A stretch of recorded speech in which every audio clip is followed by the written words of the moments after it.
liberdade nessa noite. Aqueles irmãos que vieram preparados com seus dízimos, as suas ofertas, nós estamos dando oportunidade agora para que vocês possam vir à frente, fazer as suas entregas. Lá no Antigo Testamento havia um momento especial nos cultos, na adoração a Deus, em que o povo de Deus trazia os dízimos, trazia as ofertas, traziam as primícias, e era um momento solene ao Senhor. E quando nós investimos os nossos recursos na obra de Deus, certamente, irmãos, Deus honrará a nossa casa, honrará a nossa família. Deus jamais deixará de recompensar aqueles irmãos que investem na sua obra. Dá um pouquinho de calibrada aqui na frente, William, que está bem ruim o som aqui. Peço a você que abra agora a sua Bíblia no Evangelho de João, no capítulo 11, versículos 20 a 26. Assim está bom. Evangelho de João, capítulo 11, versículos 20 a 26. Temos trazido aos irmãos algumas mensagens, algumas ministrações sobre obstáculos que foram rompidos por Jesus na ressurreição de Lázaro. E esse texto diz o seguinte, João 11, 20 a 26. Quando Marta ouviu que Jesus estava chegando, foi encontrá-lo, mas Maria ficou em casa. Disse Marta a Jesus, Senhor, se estivesses aqui, meu irmão não teria morrido. Mas sei que, mesmo agora, Deus te dará tudo quanto pedirdes. Disse-lhe Jesus, o seu irmão há de ressuscitar. Marta respondeu, eu sei que ele vai ressuscitar na ressurreição do último dia. Disse-lhe Jesus, eu sou a ressurreição e a vida. Aquele que crê em mim, ainda que morra, viverá. E todo aquele que vive e crê em mim, não morrerá eternamente. Crês tu nisso? Na última ministração, nós discutimos um pouco a questão da indiferença no comportamento daquela pessoa que, embora aparentemente seja religiosa, não é um cristão de fato, não é um servo de Deus de fato. E nós utilizamos a parábola do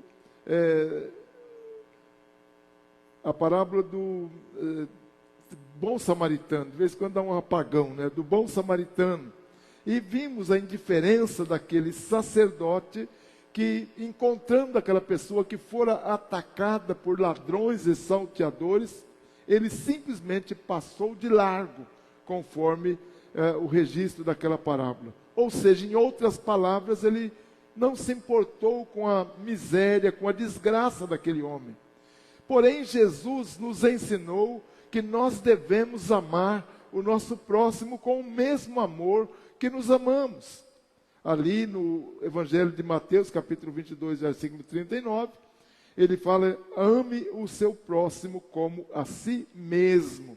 E o grande problema que nós enfrentamos é a falta de amor, não lá no mundo, porque lá no mundo isso é comum, mas é a falta de amor dentro da igreja, no meio cristão.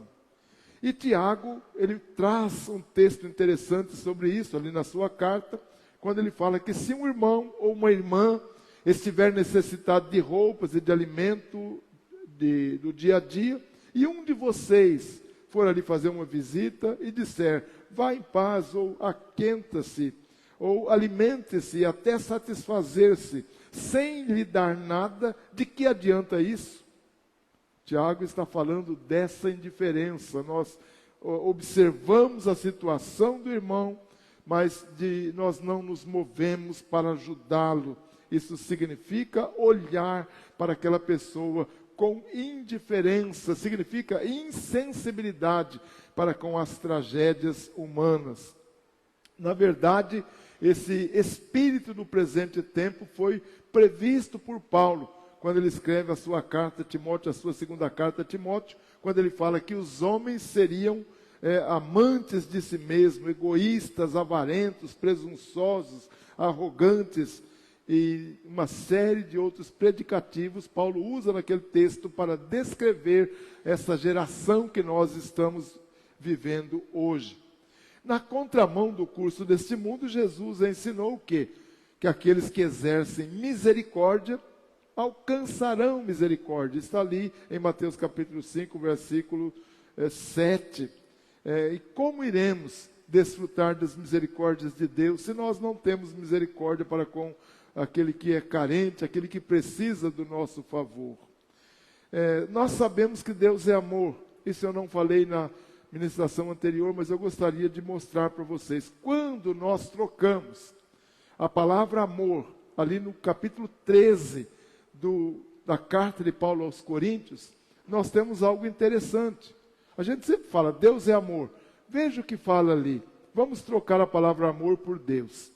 Deus é paciente, Deus é bondoso, Deus não tem inveja, Deus não se vangloria, Deus não é orgulhoso, Deus não maltrata, Deus não procura os seus próprios interesses, Deus não se ira facilmente, Deus não guarda rancor, Deus não se alegra com a injustiça, Deus se alegra com a verdade, Deus tudo sofre, Deus tudo crê, Deus tudo espera, Deus tudo suporta, Deus nunca perece. Ou seja, veja que quando nós falamos eu amo meu semelhante, ou eu amo meu irmão, isso tudo está implícito, porque o verdadeiro amor faz isso e Deus é amor.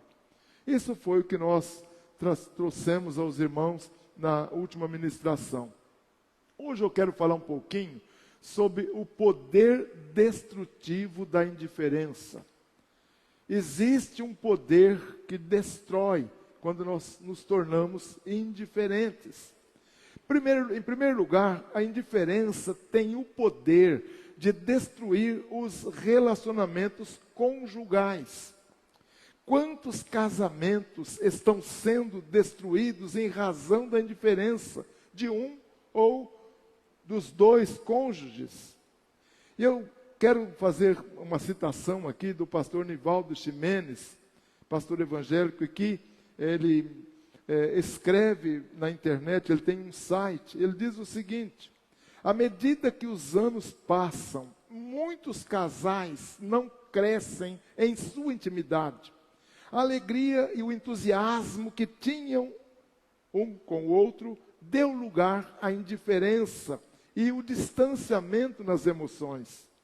Vivem nas mesmas casas, compartilham a cama e as atividades religiosas, vão até nos cultos juntos, mas possuem grande dificuldade de expressar sentimentos de amor, de amizade e de companheirismo.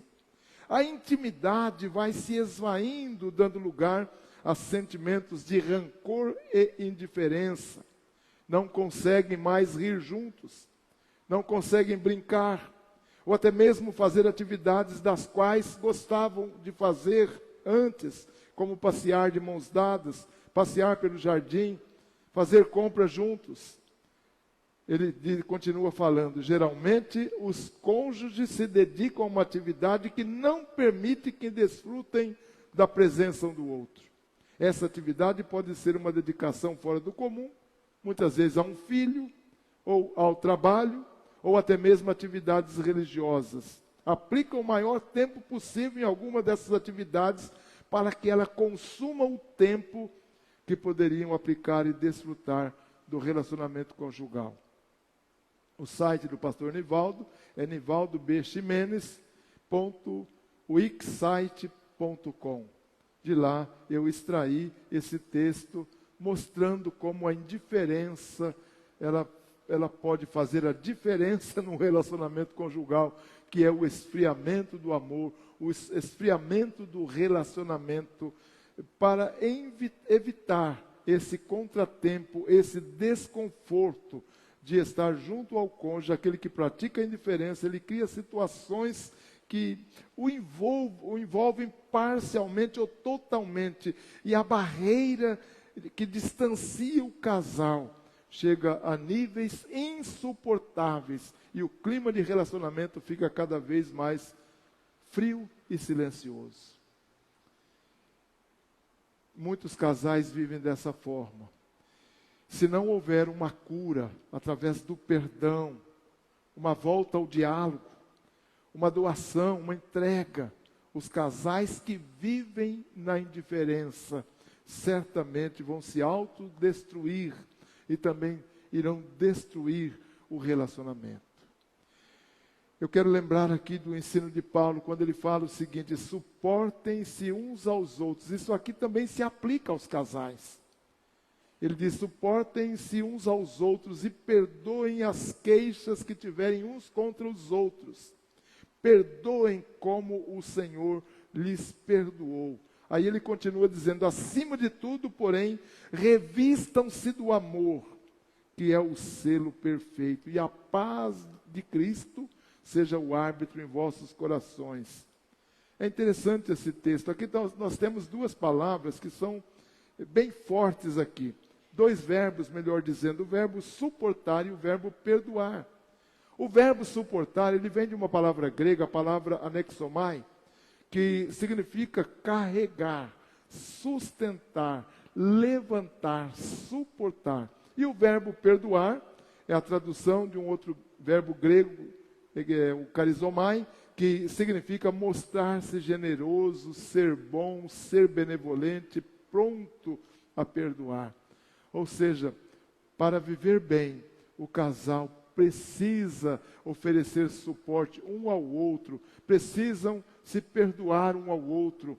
Tem que haver esse diálogo, tem que haver acertos, tem que haver misericórdia, tem que haver amor. E a indiferença, ela vai numa outra direção, destruindo o relacionamento, acabando com aquela vida que o casal tinha antes de entrar esse período de indiferença, esse período de esfriamento. Estou dizendo isso porque eu creio que no nosso meio pode haver casais que estejam vivendo nessa situação, frios, distantes um do outro. E há casais que mantêm um relacionamento de aparência, mantêm uma vida comum de aparência, mas na verdade eles já estão separados há muito tempo, exatamente porque existe um clima de indiferença, e a indiferença no meio conjugal, ela é mortal para destruir o relacionamento. A indiferença também tem o poder de destruir amizades. Quantas amizades verdadeiras são destruídas simplesmente em razão da indiferença? Essa indiferença nas amizades, ela aparece quando cessamos de conversar. Uma certa falta de inteligência emocional. Hoje usa muito esse termo inteligência emocional no meio psicológico e nos aconselhamentos, né? Com certeza, essas atitudes, elas vão causar sérios danos na outra pessoa, né? Aquele que se comporta assim, tenta controlar, normalmente acontece isso, é uma pessoa controladora, tenta controlar, desestabilizar e causar irritação no seu amigo. Você já viveu uma amizade assim? Irmãos, a verdadeira amizade não suporta criancices. Quando alguém que se diz amigo começa a tratar o outro dessa forma, ele está minando a amizade, ele está destruindo a amizade nas suas bases. Porque a verdadeira amizade, diferentemente de uma amizade falsa, de uma amizade aparente, ela envolve intimidade, ela envolve comprometimento, ela envolve o próprio envolvimento. Eu cito um texto aqui, lá de Provérbios, que a gente fala muito nesse texto quando a gente quer falar de amigos, né? Mas é um texto interessante, ele tem duas faces. Diz assim: quem tem muitos amigos pode chegar à ruína, mas existe amigo mais chegado que um irmão. Observe nesse texto de Provérbios como há amizades falsas, que às vezes até se multiplicam na nossa vida. Mas também há amizades tão profundas que superam os laços familiares. Por isso que o texto fala amigo mais chegado que um irmão. Ou seja, uma amizade verdadeira, ela deve ser cultivada, ela deve ser alimentada para que ela perdure por toda uma vida. Eu tenho amigos até hoje da minha época de escola.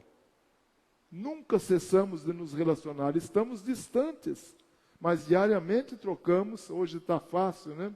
Diariamente trocamos mensagens. Teve um deles que esteve aqui algum tempo desse atrás, ele veio meio disfarçado e veio aqui na frente. Eu fiquei tentando ver quem era, porque envelheceu, não tem mais aquela aparência.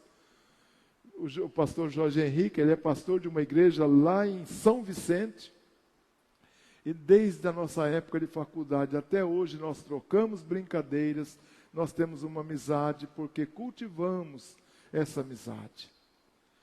E uma amizade dessas vai durar por toda a vida.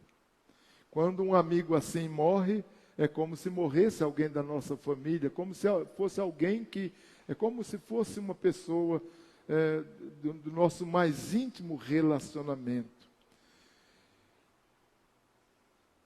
E o outro ponto, e o ponto final que nós queremos colocar para vocês é o seguinte: a indiferença tem o poder, aqui é pior ainda, de roubar os sentimentos das pessoas. Quantas pessoas se desiludem, ficam com sentimentos abalados, simplesmente porque alguém as tratou com indiferença. Eu quero citar aqui também um texto que eu tirei de um site chamado Vitude. E esse texto diz o seguinte: a indiferença, preste bem atenção, é um sentimento que machuca. Ela passa uma mensagem dolorosa para quem a recebe. E eu não me importo com você, normalmente é isso que a gente ouve, né? Essa apatia incompreensível nos causa angústia e temor. Passamos a elaborar razões para explicar a insensibilidade do outro, mas nem sempre conseguimos encontrar uma explicação boa o suficiente. A vida é composta por momentos bons e ruins. Os bons se tornam lembranças que, com o passar dos anos, gostamos de reviver. Já os ruins nos causam sofrimento e embaraço. Procuramos esquecê-los o mais rápido possível, embora seja fácil lembrar-se de ocasiões negativas, ou seja, mais fácil lembrar-se de ocasiões negativas do que positivas. Irmãos, o efeito negativo da indiferença nos tornará amargos, nos tornará secos e céticos em nossas amizades e relacionamentos. A cura para essa deformidade emocional somente irá acontecer, como já disse anteriormente, através de um diálogo, através de acertos, através do perdão e principalmente através da demonstração de afeto, demonstração de carinho, demonstração de amor. Somente assim nós iremos conseguir consertar os elos que foram rompidos. Muitas vezes esses elos já estão rompidos há muito tempo e a gente está vivendo um faz de conta. E quando esses elos que foram rompidos novamente serem consertados, então vai acontecer o que Paulo fala ali na carta aos Filipenses, capítulo 4, versículo 7, ele fala que a paz de Deus, que excede todo entendimento, guardará vossos corações e as vossas mentes em Cristo Jesus. Irmãos, não dá para cultivar uma amizade assim. Muitas vezes é mais fácil romper, deixar de lado, dizer, olha, a partir de hoje eu vou caminhar sozinho, você caminha sozinho, porque isso faz mal, isso machuca, isso fere, isso destrói as nossas vidas. Outro fator também que eu quero considerar aqui é o trabalho do diabo. A palavra de Deus fala que o diabo veio para matar, roubar e destruir. E uma das áreas que o diabo tenta destruir, e ele sabe que isso, jogar um contra o outro, é algo que vai destruir, é realmente a área de relacionamentos. Ele veio para matar, roubar e destruir. Ele vai destruir relacionamentos no sentido de anular aquela pessoa, até mesmo de assassinar aquela pessoa. Não é por acaso que a palavra de Deus fala do diabo como sendo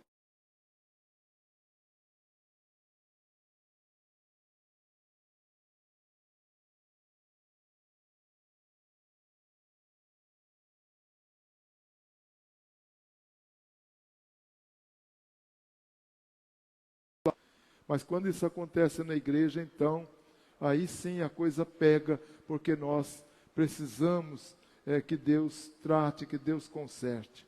Fica bem claro, então, já estou indo para a conclusão da palavra dessa noite, que aqueles que praticam a indiferença estão, de maneira consciente ou inconscientemente, vivendo de acordo com o padrão do mundo, de acordo com o que o diabo ministra nos seus corações.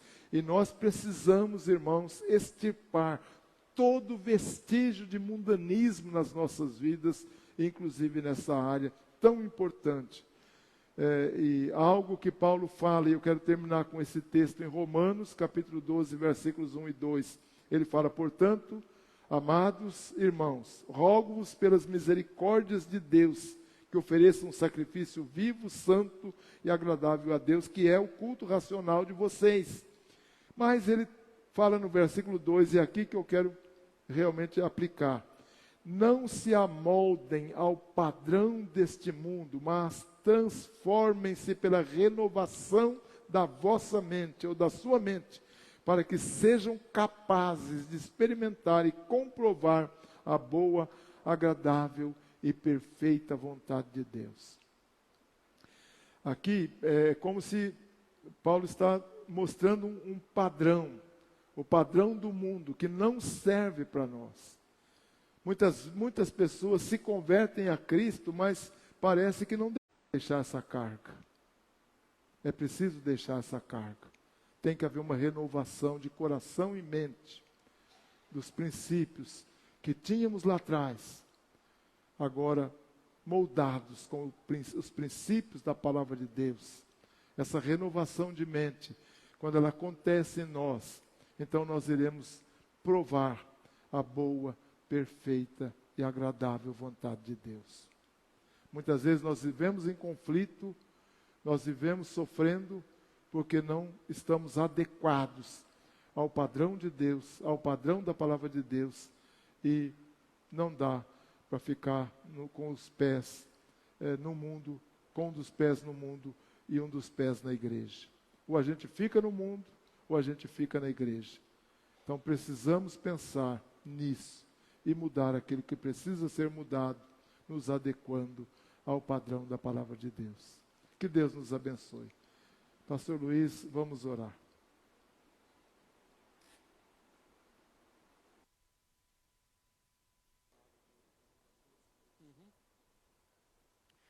Convido você, irmão, para ficar de pé. Deus. Vamos orar, falar com Deus. Deus amado, toda a glória seja dada ao Senhor. Toda honra, toda adoração a Deus. Uma noite de culto, onde na primeira parte nós louvamos o Seu nome, Deus, porque só o Teu nome é digno de toda honra, glória, louvor e adoração. A segunda parte, Deus, nós ouvimos a Sua palavra. Esta palavra que transforma, regenera, cura. Ó Deus, esta palavra que é imutável, poderosa e soberana, que faz toda a diferença na nossa vida.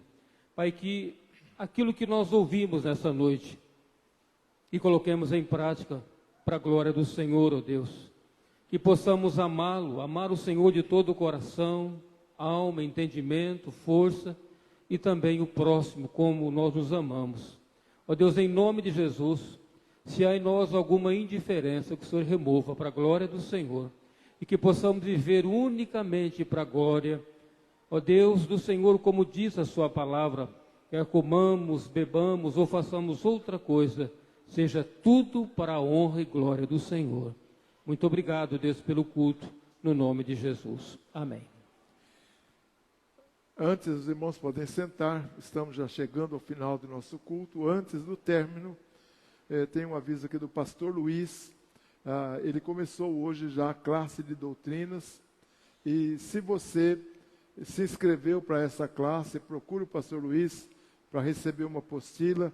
Não deixe de vir domingo de manhã, no horário da EBD, para participar dos estudos que vão ser ministrados ali, para todos vocês que desejam ser batizados.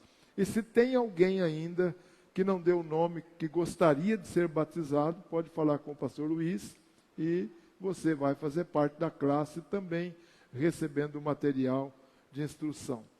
E lembrando também da reunião de diretoria, a gente tinha marcado para essa semana, mas houve um conflito aí de agenda, então nós suspendemos na sexta-feira e vamos ter agora na próxima sexta-feira a nossa reunião. Então todos os irmãos que fazem parte da direção da igreja devem estar presentes. O Senhor te abençoe e te guarde. O Senhor faça resplandecer o rosto sobre ti e tenha misericórdia de ti. O Senhor levante sobre ti o rosto e te dê a paz.